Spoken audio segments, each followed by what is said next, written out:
Thank you, Mr. Chairman. This amendment to stop people who have a legal concealed carry permit from being able to carry their firearm in the District of Columbia is emblematic of efforts on the political left to punish law-abiding gun owners for the actions of people who don't abide by the law. And so I oppose the amendment because we are best, whether it's in our nation's capital or in any jurisdiction around this country, when we empower citizens, not the government. Thomas Jefferson had views on this subject. He said that laws that forbid the carrying of arms disarm only those who are neither inclined nor determined to commit crimes. Such laws make things worse for the assaulted and better for the assailants. They serve rather to encourage rather than prevent homicides. For an unarmed man may be attacked with greater confidence than an armed man. Now, in my state, the state of Florida, concealed carry permit holders contribute to the safe environment in which our citizens live. The gentleman mentioned we have 1.7 million concealed carry permit holders in the state of Florida, and during the time in which we've seen a rapid increase in the number of concealed carry permits issued, we've seen decreases in violent crime.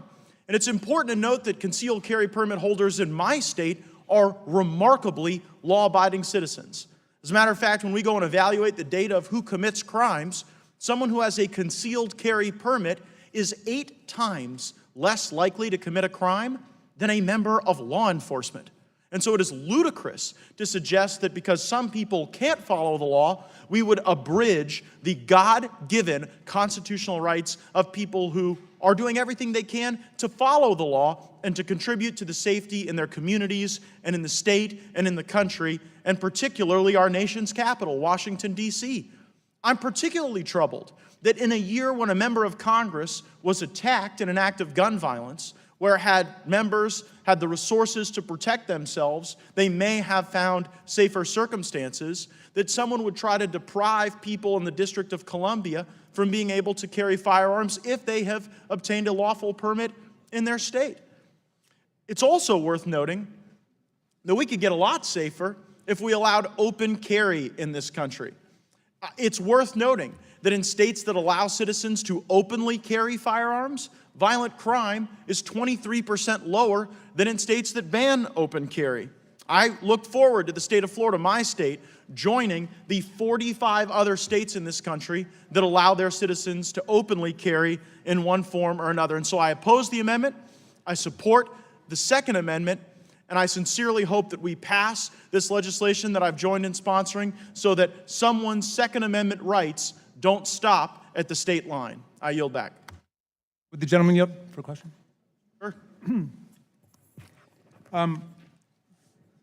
Are you aware of a concealed handgun permit holder in Florida whose name is Everett Miller? I don't think we've met. In August of this year, he shot and killed 2 police officers in Florida with a gun that he was carrying in the state. And there have been over 70 people in your state who've been killed or who've killed themselves with a concealed gun. So the point is that if Florida wants to have that law, Florida has the right to do it. But why don't the people of the District of Columbia have a right to govern themselves as they see fit as well? Well, it's ludicrous to suggest that because one person... No, there's many. I can read all of them. I'm reclaiming my time. It's ludicrous to suggest that because one person out of, I guess, 1.7 million you've been able to highlight, somehow impugns everyone else. That's the same logic that would suggest that because one Democrat on the Judiciary Committee committed improper conduct, that all Democrats on the Judiciary Committee would be presumed to have committed improper conduct. Now, of course, we would never accept that logic, but it's the very logic that you're applying to gun owners. No, if the gentleman would yield for just a follow-up, I didn't mean to impugn anyone, much less 1.7 million people.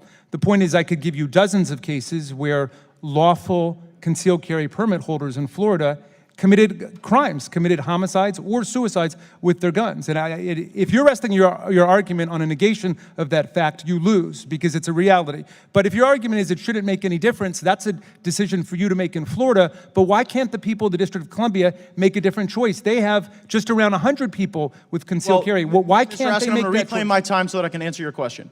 The reason is because Floridians come to the District of Columbia, just as folks from Maryland and all the other states come to the District of Columbia. And when people come to our nation's capital, they ought to be able to exercise the full complement of their rights.